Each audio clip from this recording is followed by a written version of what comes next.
काली माताचं दर्शन घेऊन आम्ही निघालो बालाजी मंदिराकडे, कारण इथे जम्मूमध्ये आहे एक बालाजीचं मंदिर, जे की आम्ही फर्स्ट टाइम पाहतोय. आणि पाहिल्यानंतर मला तर असं वाटत होतं की मी साऊथमध्ये जे बालाजीचं मंदिर आहे ना, सेम त्याच मंदिर म्हणजे तिथेच आले.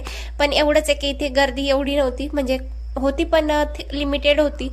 आणि मला असं वाटतं आताच काम झालेलं असेल कदाचित, कारण सगळं बांधकाम वगैरे नवीनच आहे. आणि मूर्त्या, मंदिराची डिझाईन इतकं सेम टू सेम असं वाटतं की बालाजीचं मंदिरच आहे ते, म्हणजे साऊथचं जसं आहे तसं. आणि परिसर पण इतका छान आहे, पूर्ण डोंगरावरती आहे. इतकं छान वाटत होतं ना इथे, पण ऊन खूप जास्त होतं. त्यानंतर मग आम्ही ना स्टेशनवर येऊन पोहोचलो, कारण दादांची पण वेळ झाली होती यायची. आणि मग त्याआधी आम्ही स्टेशनवर येऊन पोहोचलो. तर लाडूला भूक लागली होती, तर तिने पेरू वगैरे खाल्ला. त्यानंतर मग आम्ही प्लॅटफॉर्म जिथे त्यांची ट्रेन येणार तिथे आलो. फायनली दादांची ना आमची भेट झाली, आणि दिवसभर आम्ही वाट पाहत होतो. तर फायनली 3:30ला ते आले आणि आमची भेट झाली.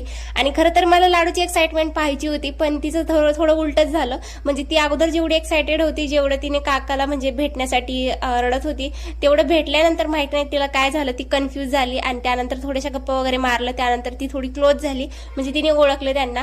तर त्यांना काकांना छान अशी राखी वगैरे बांधली, कारण आता रक्षाबंधन पण जवळ येते. पण तोपर्यंत ते श्रीनगरला जातील म्हणून आम्ही अगोदरच त्यांना राखी वगैरे बांधून घेतली.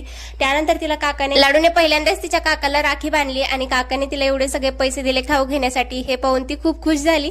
त्यानंतर मग काकाकडे गेली आणि छान काकाला पाव वगैरे दिला, मस्ती केली, कारण अगोदर गेलीच नाही. त्यानंतर ती छान अशी क्लोज झाली त्यांच्या. आणि नंतर मग त्यांना छान असा बाय बाय करून आम्ही रिटर्न निघालो, कारण आम्हालाही पुढे जायचं होतं.